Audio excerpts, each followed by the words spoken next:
المجيد والفرقان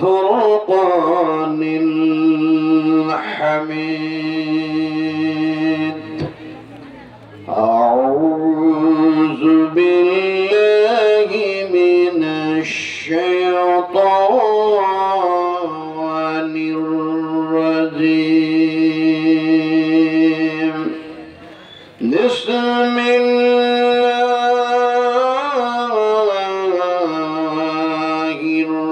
الرحمن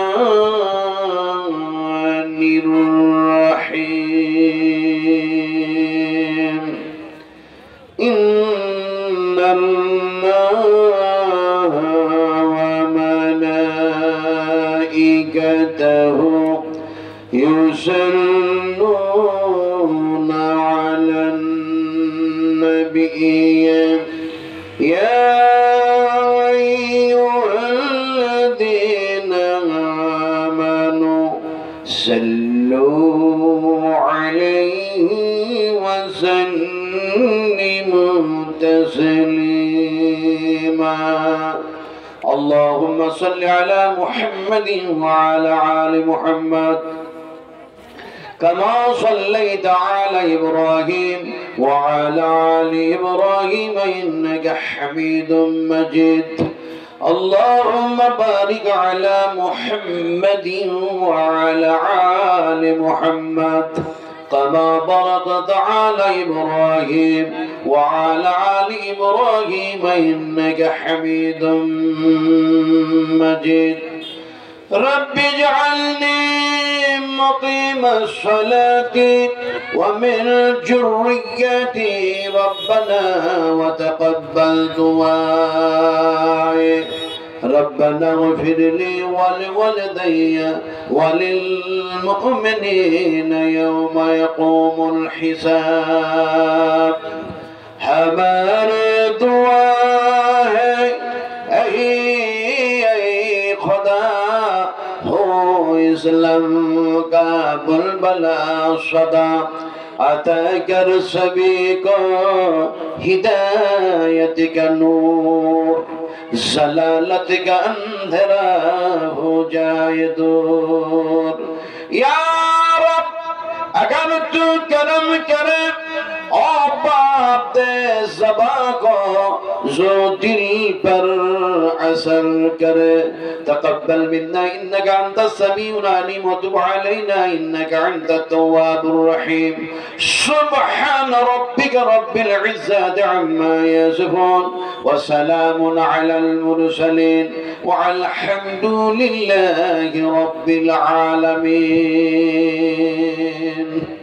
मशाइख़ इज़ाम, उलमाए इक़राम, हज़रात, सम्मानित আজকার সভার সভাপতি মহাশয়, সামনে বসে থাকা শিক্ষিত জ্ঞানী বুদ্ধিজীবী ইসলাম দরদি ভাতৃবৃন্দবর, পর্দার আড়ালের মা ও বোনেরা, সকলকেই জানাচ্ছি আমার আন্তরিক শুভেচ্ছা, ভালোবাসা, অভিনন্দন দিয়ে সর্বপ্রথমে সেই আল্লাহ সুবহানাহু ওয়া তাআলার দরবারে তার শুকরগুজার বান্দা হিসাবে আমরা একসঙ্গে একযোগে একত্রিত হয়ে মহব্বতের সঙ্গে আল্লাহর গোলামি করছি এই গভীর রাত্রে। সকলেই পড়ে নি আলহামদুলিল্লাহ। আচ্ছা, এখানে আমরা যতগুলি মানুষ বসে আছি, আমরা কি বসে আছি? কথা জবাব দেন, বসে আছি না? আল্লাহ পাক আমাদেরকে বসে রেখেছেন, বসে আছি। ওই যে একটু আগে হচ্ছিল না, শিরক, শিরক থেকে বাঁচুন। কি শিরক? শিরক কি? বিদআত কি? কি জিনিস? এখন শুধু যদি বলা যায় বিদআত থেকে বাঁচুন, বিদআত থেকে বাঁচুন, কুল্লু বিদআতিন দালালা ওয়া কুল্লু দালালাতিন ফিন্নার। বিদআতটা কি? বিদআতের অনেক কিছু কোয়ালিটি আছে, শিরকের অনেক কিছু কোয়ালিটি আছে। আমি যদি বলি আমি সব, এই শব্দটার অর্থ হয়ে যায় শিরক। ইন্না শিরকা লা যুলমুন আযীম। আমরা বসে আছি না আল্লাহ পাক আমাদেরকে বসে রেখেছেন? কোনটা ঠিক? কথা জবাব দিচ্ছেন না? কোনটা ঠিক? তাহলে যে আল্লাহ পাক বসিয়ে রেখেছেন, যে আল্লাহ পাক নিখুঁত নির্ভেজাল অক্সিজেন দিয়ে জীবিত রাখলেন, যে আল্লাহ পাক তার জমিনে আমাদেরকে স্থিরভাবে বসে থাকার জন্য তৌফিক দান করলেন, তার প্রশংসা করতে কি আপনাদের আপত্তি আছে? কথা একটু জোরে বলতে হবে না। মনে মনে এরকম ভাবছেন যদি আমরা এখানে আল্লাহর প্রশংসা করি আর মোদি যদি 24-এ হেরে যায়, এরকম ভাবছেন নাকি? মমতার যদি সিট কমে যায়, এরকম মনে মনে আসছে নাকি? ব্যাপারটাই হচ্ছে আমরা তার গোলাম। আল্লাহ পাক কোরআনের মধ্যে বলেছেন, আলাইসাল্লাহু বিকাফিন আবদাহু ওয়া ইউখাব্বিফুনাকা বিল্লাযী মিন দুনিহি। আল্লাহ সুবহানাহু ওয়া তাআলা বলেন, এই আমার বান্দা বান্দিরা, আমি আল্লাহ কি তোমাদের জন্য যথেষ্ট নই? আমি আল্লাহ কি তোমাদের জন্য পরিপূর্ণ নই? নিশ্চয়ই আমি আল্লাহ যথেষ্ট তোমাদের জন্য পরিপূর্ণ। মিন দুনিহি, তোমরা আমাকে বাদ দিয়ে কাউরি পিছনে দৌড়ায়ো না। আমরা দৌড়াবো কার পিছনে? কথা বলছেন না কেন? কার পিছনে দৌড়াবেন? কোরআনের পিছনে দৌড়া, হাদিসের পিছনে দৌড়া, তাওহীদের পিছনে দৌড়ান, রিসালাতের পিছনে দৌড়ান, মসজিদের দিকে এগিয়ে যান, মাদ্রাসার দিকে এগিয়ে যান। কিন্তু আমরা সেই দিক থেকেই তো আরো পিছিয়ে যাচ্ছি। কথা ঠিক না ঠিক?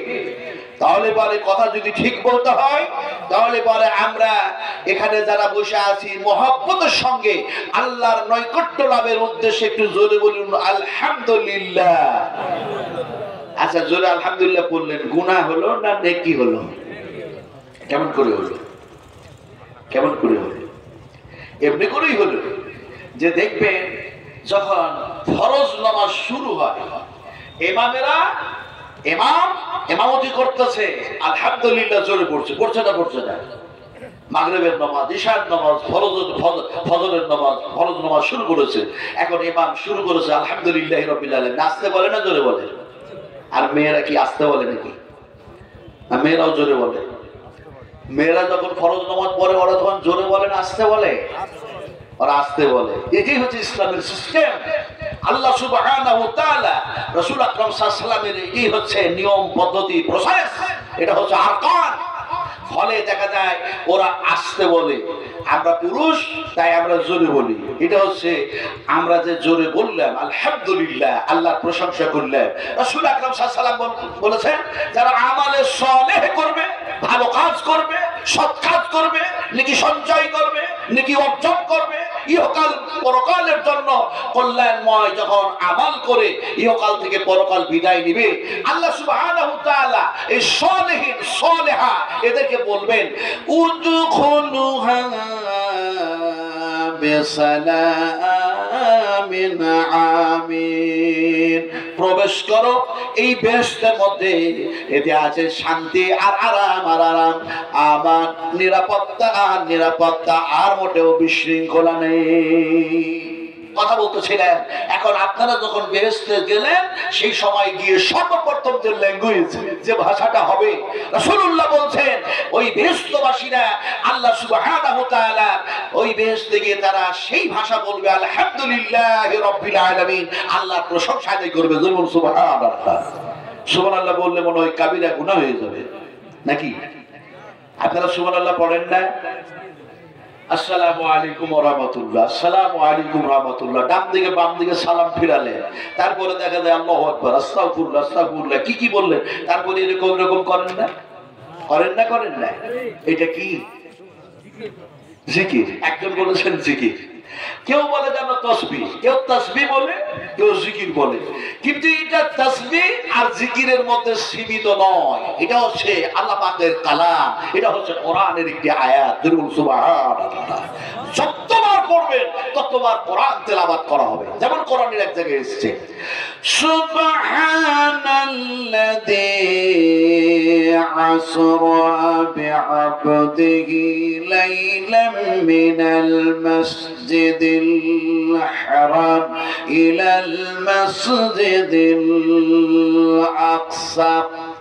এই আয়াতগুলি দিয়ে এই বাক্যগুলি দিয়ে, এই শব্দগুলি দিয়ে, এই অর্থগুলি দিয়ে এর যেন দেখা যায় আমি বিশ্বনবী মুহাম্মদ সাল্লাল্লাহু আলাইহি সাল্লামের সাহাবে মিরাদের কথা আলোচনা করতে চাইছি না। এই জন্যই আয়াতগুলি, বাক্যগুলি, শব্দগুলি পরিবেশন করলাম, আপনাদের শোনালাম। সুবহানাল্লাহ, সুবহানাল্লাযী, আল্লাহ তুমি হচ্ছ পাক, তুমি পবিত্র সমস্ত ত্রুটি থেকে, সমস্ত ত্রুটি থেকে তুমি হচ্ছ পবিত্র। আর আমরা তোমার গোলাম, আমাদের ভুলের শেষ নাই, গুনাহের শেষ নাই, পাপের শেষ নাই, অন্যায়ের শেষ নাই। ফলে তুমি আমাদেরকে পাক করো, পবিত্র করো। তুমি ছাড়া কেউ আমাদেরকে পবিত্র করতে পারে না। সুবহানাল্লাহ। এই সেন্স, এই জ্ঞান, এই গরিমা, এই বিবেক, এই বিবেচনা, এই দিয়ে যখন আমরা সুবহানাল্লাহ পড়ব, আল্লাহর ভয়ে ভীত হয়ে চোখের কোণ দিয়ে পানি আসবে, নাকের ডগা পৌঁছাবে না। আল্লাহ পাক বলবেন ইন্নাল্লাহ গফুর রহিম, তোমাদের গুনাহ মাফ করে দিলাম। সুবহানাল্লাহ। কিন্তু আমরা সুবহানাল্লাহ কি সেইভাবে পড়ি, ওই সেন্সে পড়ি? আমার ভাইরা, শোনা টুরা, কথা বলতে বলতে বলতে বলতে কিয়ামত হয়ে যাবে, আল্লাহর কথা শেষ হবে না। কিন্তু আমলকারীর আমলের অভাব থাকবে না, থাকবে না? কথা বলুন, থাকবে না, থাকবে না? তাহলে আমরা যে আল্লাহর প্রশংসা করলাম, সেই আল্লাহ সুবহানাহু ওয়া তাআলা আমাদের কাছে নবী পাঠালেন, যার নাম হচ্ছে মুহাম্মদ রাসূলুল্লাহ। সবাই বলুন সাল্লাল্লাহু আলাইহি ওয়াসাল্লাম। সেই রাসূলের প্রতি এমনি করে দরুদ ও সালাম অবতীর্ণ হয়ে যাক। সকলে বলি আল্লাহুম্মা আমিন।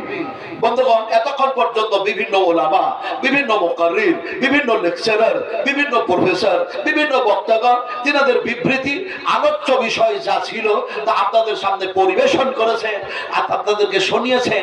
আমি নাজমে আলাম, আমি বলতে পারি না। আল্লাহ সুবহানাহু ওয়া তাআলা আমাকে কোরআন ও হাদিস থেকে যা বলায়া নেবেন, আমি শুধু বলবো না, আপনারা শুধু শুনবেন না। যতটা বলবো, যতটা শুনবেন, বলার চাইতে শোনার চাইতে উত্তম আমল করার চেষ্টা করবো ইনশাআল্লাহ। তাও বলছেন না ইনশাআল্লাহ? একটু জোরে বলুন না ইনশাআল্লাহ। এই ইনশাআল্লাহ যে বললাম, এটাও কোরআনের মধ্যে এসেছে। যেমন সুবহানাল্লাহ, যেমন কোরআনের এক জায়গায় এসেছে। আপনারা কি বিরক্ত হচ্ছেন নাকি? আমি কোরআনের আলোতে ওয়াজ শুরু করেছি, বিরক্ত হচ্ছেন? আপনারা যদি বিরক্ত হন, তাহলে পরে একটা কথা শুনে রাখুন। ব্যাপারটা হচ্ছে, শয়তানের ছিল কাছে বুদ্ধি, ওর কাছে ইলম ছিল না। শয়তানের কাছে কি ছিল বলো? বুদ্ধি ছিল, ইলম ছিল না। ইলম আল্লাহ পাক হযরত আদমকে যেন দান করলেন। হযরত আদমকে যে ইলম দান করা হলো, ফলে তাই হযরত আদম আলাইহিস সালাতু সালাম তিনি যেন আল্লাহ পাক তাকে যা শিখালেন তা তিনি শিখলেন। আর তেনাকে যখন জিজ্ঞেস করা হলো, একটু একটু করে সব বলে দিলেন। সুবহানাল্লাহ। কিন্তু শয়তানের কাছে যে ইলম ছিল না, ওর কাছে বুদ্ধি ছিল। তো আল্লাহ পাক যখন তাকে অর্ডার করলো, তখন দেখা যায় বুদ্ধির জোরে ক্ষমতা দেখালো। কি ক্ষমতা? বলে আমি তো আগুনের সৃষ্টি, আমি খামাখা মাটির কে এমনি করে আমি সিজদা করবোই বা কেন? মাটির তো যেন এমনি করে হচ্ছে, নিয়ম হচ্ছে, পদ্ধতি হচ্ছে যে সে ছুড়লে নিচু দিকে পড়ে, আর আগুন জ্বালালে ওপর দিকে উঠে। ফলে আমি একটা উত্তম, ফলে আমি তাকে কেন সিজদা করব? এটা ছিল তার বুদ্ধি। এই বুদ্ধি যখন খাটালো আর বুদ্ধি যখন লাগালো, আল্লাহ পাক বলছে, শয়তান তোমাকে জাহান্নামের লাআনাতের তক দিয়ে দেওয়া হলো। আমরা বুদ্ধি খাটায়া কথা বলবো না, আমরা কথা বলবো কোথা থেকে? কোরআন থেকে। আমরা কথা বলবো কোথা থেকে? সহিহ হাদিস থেকে। আমরা কথা বলবো কোথা থেকে? আল্লাহ এবং আল্লাহ রাসূল যা বলেছেন সেইখান থেকে। আর আমরা শুনবো সেইগুলি। আমাদের ইলম তো অত্যন্ত সামান্যতম ইলম। আমাদের ইলম কতটা? কতটা? এতটা, এতটা, এতটা, কতটা? ওমা উতিতুম মিনাল ইলমি ইল্লা কালিলা। আল্লাহ সুবহানাহু ওয়া তাআলা বলছেন, তোমাদেরকে ইলম দিয়েছি যত সামান্য। এই যত সামান্য ইলম পাওয়ার পরে আজকে মানুষ তারা যে কতটা পাণ্ডিত্য দেখাচ্ছে, তাদের পাণ্ডিত্য শেষ নাই। আল্লাহ পাক তাদেরকে জিজ্ঞেস করবেন, তোমরা যেখান থেকে কথা বলেছিলে, এই কথাগুলি কতটুকু বলেছিলে? মাওলানা মুসলিম রহমানী হাফেজাহুল্লাহ, মাওলানা মুসলিম রহমানী হাফেজাহুল্লাহ আপনাদের মাওলা কারবনা, কারবনা।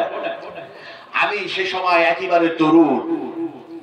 তো মাওলানা মুসলিম রহমানী হাফেজাহুল্লাহ, আল্লাহ আল্লাহ আল্লাহ, আল্লাহ পাক তাকে যেমন ইলম দান করেছিলেন, আমলটাও চূড়ান্ত ছিল। দোয়া করার জন্য আকাশ থেকে বৃষ্টি হচ্ছে না বলে বিভিন্ন জায়গায় ওনাকে নিয়ে যাওয়া হতো। তো উনি আপনাদের, আমি একটা জায়গায় প্রোগ্রাম করতে এসেছিলাম আপনাদের মালদা জেলাতে, ওই কালিয়াচক এলাকায়। তো মানুষটা সবের উপরে বসে আছে, একটিও বিছানা নাই, চাদর নাই, বালিশ নাই। আর এমন একটি মানুষ যিনি হজ করার জন্য আসছেন, তার জন্য অ্যাম্বুলেন্স থেকে শুরু করে শত শত মানুষ তার পিছনে দৌড়াচ্ছে। মওলানা মুসলিম রহমানি আমাকে বললেন যে, তুমি কি মওলানা আব্দুল আজিজ দুমকাবি সাহেবের তুমি কে? বলে, আমি নাতি। বলে, তোমার তো নানা মওলানা আব্দুল আজিজ দুমকাবি আমার ক্লাসমেট, আমি ওনার বাড়িতে গিয়ে থাকি, ইত্যাদি ইত্যাদি।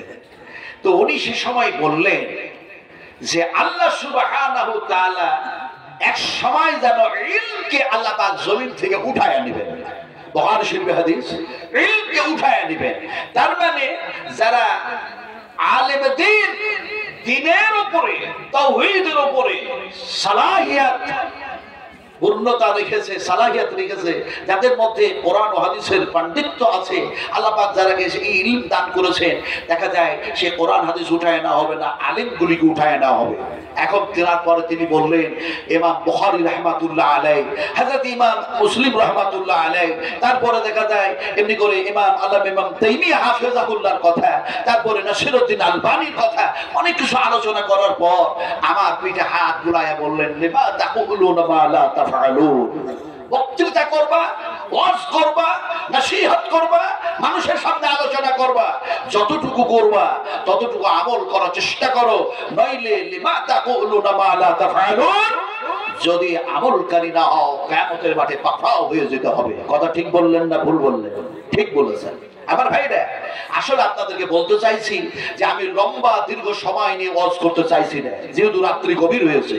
ভালো করে শোনো, আপনাদেরকে শোনাতে চাইছি যে কোরআনের আলোতে যদি আমাদের জীবনটা তৈরি হয়, বিশৃঙ্খলা হবে না শৃঙ্খলা হবে? হ্যাঁ, আমি এক্সাম্পল দিয়ে বুঝাই। কারণ এই যুগটা হচ্ছে যান্ত্রিক সভ্যতার যুগ, এই যুগটা হচ্ছে সায়েন্সের যুগ, এই যুগটা হচ্ছে বৈজ্ঞানিকের যুগ, এই যুগটা হচ্ছে কম্পিউটারের যুগ, এই যুগটা হচ্ছে মোবাইলের যুগ। তাই তো আজকে সব মানুষেরা বলছে মোবাইলের মধ্যে সব পাওয়া যায়। মানুষ বলছে না? বলছে না? বলুন, বলছে না? বলছে না? মোবাইলের মধ্যে সব পাওয়া যাবে, অনলাইনে সব পাওয়া যাবে। আলেমে দ্বীন তিনারাও বলছেন অনলাইনে সব পাওয়া যাবে। আচ্ছা বলুন, এটা বলছে মানুষ, আর রাসূলুল্লাহ সাল্লাল্লাহু আলাইহি ওয়াসাল্লাম বললেন বুখারী শরীফের হাদিস যে 70,000 ইহুদি তারা দাজ্জালে পরিণত হবে, মুসলমানদের ঈমান নষ্ট করার জন্য হাজারো দেখা যায় যন্ত্র তারা আবিষ্কার করবে, তাদের হাতে তুলে দেবে ঈমান নষ্ট করার জন্য। এখন এই আমাদের কাছে এই যন্ত্র তুলে দিয়েছে, সব পাওয়া যায়, সব পাওয়া যায়, সবাই বলছে। এখন আল্লাহ পাক বলছেন কোরআনে সব আছে, আর মানুষ বলছে কোরআনে মোবাইলে সব আছে। তো আল্লাহর কথাটা ঠিক না মানুষের কথাটা ঠিক? কোনটা ঠিক বলুন? জোরে জবাব না দিলে উল্টা কথা বলবো। উল্টা বুঝেন তো? এই উল্টা বুঝেন তো? হ্যাঁ, উল্টা বুঝেন না? কেমন উল্টা? আল্লাহ রাব্বুল আলামিন কিয়ামতের মাঠে হাশরের ময়দানে যারা বেআমালকারী মানুষ হবে তারাকে আল্লাহ পাক যেন উল্টায় দেবেন। মুখের ভারে ঠোঁটের উপরে ভর দিয়ে তারাকে যেন হাঁটাবেন, চালাবেন। আল্লাহ সুবহানাহু ওয়া তাআলা বলেন আলা ওয়াজিহি আহাদা। হযরত উম্মাহাতুল মুমিনিন মাঈশা সিদ্দিকা রাদিয়াল্লাহু তাআলা বলছেন, ইয়া রাসূলুল্লাহ, এই আল্লাহর রাসূল, মানুষগুলি দেখা যায় পায়ের উপরে ভর দিয়ে সারা জীবন চললো, আল্লাহর জমিনে হাঁটাহাঁটি করলো। কিয়ামতের মাঠে মানুষগুলিকে কি এমনি করে বেঈমানদেরকে মুখের ভরে ভর দিয়ে কি হাঁটাবেন? এমন সময় আল্লাহ সুবহানাহু ওয়া তাআলা নবী যেন বললেন, আয়েশা, কিয়ামতের মাঠটা যেন দেখা যায় আল্লাহ ছাড়া যেন কারো হুকুম চলবে না, আল্লাহ ছাড়া কাউরে যেন অর্ডার চলবে না, আর কোন মানুষ কোন মানুষের কোন উপকারে আসবে না। ইয়াউমা লা তামলিকু نفس لنفس شيئا والأمر يومئذ لله। আমি এই আয়াতের তাফসীর করতে যাচ্ছি না। তাফসীর ইবনে কাসীর, তাফসীর হুসাইনি, তাফসীর মারফুল কোরআন, তাফসীর বুজুল কোরআন, তাফসীর হাসানুল বায়ান, তাফসীর দোকান, তাফসীর কাসাদ, আরো অনেক তাফসীর, বিভিন্ন তাফসীর কারকেরা বিভিন্নভাবে তাফসীর করেছেন। সময় খুব কম, রাত্রি অনেক বেশি হয়ে গেছে। আলোচনা করছিলাম আল্লাহ যেটা বললেন ওটা ঠিক না মানুষ যেটা বলছে ওইটা ঠিক, কোনটা ঠিক? বুঝলে কথা বলুন। আল্লাহ রাব্বুল আলামিন বলেন ওয়াতিবিয়ানাল লিকুল্লি শাই। আমি আল্লাহ সুবহানাহু ওয়া তাআলা কোরআনের মধ্যে সমস্ত সবকিছু দিয়ে দিয়েছি। পৃথিবীর মানুষ এই কোরআনের পরে আর কোনো জিনিসের প্রয়োজন পড়বে না। বিসমিল্লাহির রহমানির রহিম। কুল আউযু বিরাব্বিন নাস। শেষের বেলায় যেন আসলো মিনাল জিন্নাতি ওয়ান নাস। বা দিয়ে শুরু হলো, শিন দিয়ে যেন শেষ হলো। বার শিনকে যদি যুক্ত করা হয় বাস, তার মানে 30 পারা কোরআন বিশ্ব মানবের কল্যাণের জন্য বাস যথেষ্ট হয়ে গেল। আর কিছুরই প্রয়োজন নাই। কথা বুঝে এসছে না? এখন আপনাদের সামনে বলতেছিলাম যে কোরআনের আলোতে যদি এমনি করে চলা যায় তাহলে শৃঙ্খলা থাকবে, বিশৃঙ্খলা হবে না। আর কোরআনের আলো ছাড়া যদি আমি নিজকে চালাই, পরিচালিত হয়, আমার স্ত্রী, আমার ছেলে, আমার মেয়ে, আমার আমার আওলাদ, আমার বংশ, আমার বলি, আমার পাড়া, আমার প্রতিবেশী, আমার গ্রাম, আমার দেশ, আমার দেশের নাগরিক, এদেরকে যদি পরিচালনা করি তাহলে বিশৃঙ্খলা দেখা দেবে না দেবে না? কোরআনের আলো ছাড়া যদি চলি দেখা দেবে না দেবে না? কেমন করে বুঝাবো আপনাদেরকে? এমনি করে বুঝাই। আমরা খাবার খাই, ইন্ডিয়ান মানুষ খাবার আমরা ডান হাত দিয়ে খান না বাম হাত দিয়ে? ভালো করে বলে কি করে খান? ডান হাতে খান। এই যে একটা কথা বললেন ডান দিয়ে হাতে খান। এখন যদি এই কথাটা বলেন আর আল্লাহ পাক বলছেন যদি তোমার ওই ডান হাতটাকে আমি প্যারালাইসিসে পরিণত করে দিই তাহলে খাবেন কোন হাত দিয়ে? বাম হাত দিয়ে। বাম হাতটাও প্যারালাইসিস করে দিলেন, খাবে কি করে? স্ত্রী খাওয়াবে, বেটি খাওয়াবে, ছেলে খাওয়াবে, বাবা খাওয়াবে, মা খাওয়াবে, ভাই খাওয়াবে, কাকু খাওয়াবে, পৃথিবীর মানুষেরা খাওয়াবে। এখন সমস্ত পৃথিবীর মানুষগুলিকে আল্লাহ প্যারালাইসিসে পরিণত করে দিলেন, এবার খাওয়াবে কে? এটাই বলা প্রথমে উচিত ছিল যে আল্লাহই খাওয়াবে। কিন্তু আমাদের ইমানটা কোথায় চলে গেছে? কোরআনের আলো ছেড়ে কোথায় চলে গেছে? আল্লাহ পাক বলছেন তোমরা যদি খাও অবশ্যই খাও, কিন্তু তোমরা খাও না। আল্লাহ পাক বলছেন আমি খাইয়ে দিই। কোথায় বলছেন? আল্লাহ পাক কোরআনে বলছেন হুয়া ইউতরিমুনি ওয়া ইয়াসকিনু ওয়া ইযা মারিদতু ফাহুয়া ইয়াসফিন। আল্লাহ সুবহানাহু ওয়া তাআলা বলেন আমি তোমাদের পানি পান করায় দিই, খাবার খাইয়ে দিই, আমি আল্লাহ অসুখ দিই, আমি আল্লাহ অসুখ ভালো করি। এবার আপনাদের বলতে হবে আমাদের খাবারকে খাওয়াই। আমরা খাই না আল্লাহ খাওয়াই? আচ্ছা আল্লাহ খাওয়ালেন, দোয়া কি পড়েন? এই দোয়া কি পড়েন?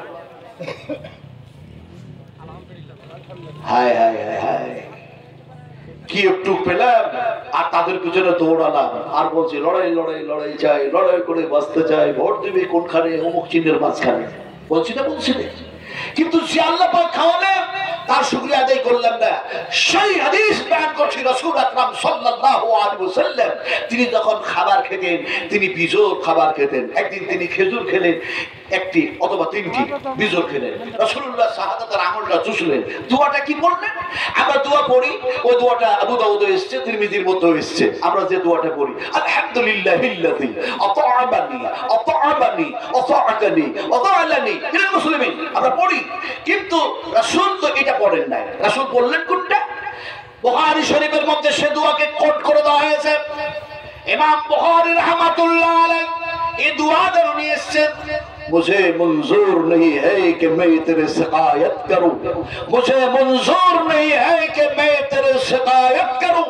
बात ही से बात निकल आती है तो मैं क्या करूं কুলের কথা খুলে বলার ইচ্ছে করে না একটি হাদিস বর্ণনা করতে গিয়ে আরেকটি হাদিস মনে পড়ে যাচ্ছে রিমোট নেই জিবা কন্ট্রোল করতে পারছি না সেদিন কিষানগঞ্জের মাদ্রাসার মাহাত আপনার প্রিন্সিপাল মোজাম্মেল হক আল মাদানী তারপরে আব্দুর রকিব মাদানী তারপরে আপনার এমনি করে নুরুল মাদানী সাহেব ওনারা আমার সঙ্গে ছিলেন কাটিহারের একটি জায়গায় তারপরে কাটিহার জমিয়তে আহলে হাদিসের যিনি নাজিম আপনার এমনি করে দেখা যায় এনামুল হক মাদানী তো ওনারা আমাকে জড়িয়ে ধরলেন বক্তৃতার পর যে আজকে যদি মঞ্চে যদি দেখা যায় গজলগুলি পাঠ না করে নাচ এগুলি না হয়ে এই গানের সুরে সব না হয়ে খামাকা মশলার ফতোয়া না হয়ে যদি আজকে কোরআন আর হাদিসের উপরে এরকম ভাবে আলোচনা হয়ে মানুষের কাছে যদি আজ পৌঁছে দেওয়া যেত মানুষ রুহের অনেকটা খোরাক পেত জোরে বলুন সুবহানাল্লাহ তিনারা বললেন আমি দোয়াটা কি করেছিলাম সেখানে আজকেও সেই দোয়াটা বলছি বুখারী শরীফের মধ্যে দোয়াটা কোট করে দেওয়া হয়েছে ইমাম বুখারী রাহমাতুল্লাহ আলাইহি নিয়ে এসেছেন দোয়াটাকে আলহামদুলিল্লাহ হামদান কাসীরান طيبا مباركا فيه غير مخفيا ولا موديا ولا مستغنى عنه ربنا এই দোয়া তো আমরা পড়ি আমাদের সবাই জানা আছে হ্যাঁ জানা নাই তো কালকে সব মাদ্রাসায় ভর্তি হবে কুল হাল ইয়াস্তাবিল লাযিনা ইয়ালামুনা ওয়াল লাযিনা লা ইয়ালামুন আল্লাহ পাক বলেন শিক্ষিত আর অশিক্ষিত কখনো সমান হয় না এগুলি আমাদেরকে শিখতে হয় তাহলে বিশৃঙ্খলা থাকবে না শৃঙ্খলা বজায় থাকবে এখন আপনাদেরকে एग्जांपल দিয়ে যে বুঝাচ্ছি না যে আমরা খাবার খাই মুড়ি এখন ভাত এমনি করে দেখায় রুটি যা কিছু আল্লাহ পাক খাওয়ালেন এই খাওয়ার পরে পেটে রেখে দেন না আল্লাহ সেটাকে হজম টজম করায়া নিচু দিকে নামার জন্য দুইটা পথ তৈরি করেছেন যেমন সুবহানাল্লাহ আল্লাহ পাকের দয়া দেখুন তার করুণা দেখুন যে দুইটা পথ বানিয়েছেন একটা পথের নাম হলো মল পথ আর একটা পথের নাম মূত্র পথ এখন দেখা যায় ইন্ডিয়ান ছেলেমেয়েরা পায়খানা পেশাবের চাপ আসলে কেউ বলে পেশাব করব কেউ বলে ইস্তিনজা করব কেউ বলে হিসি করব আজকাল মডার্ন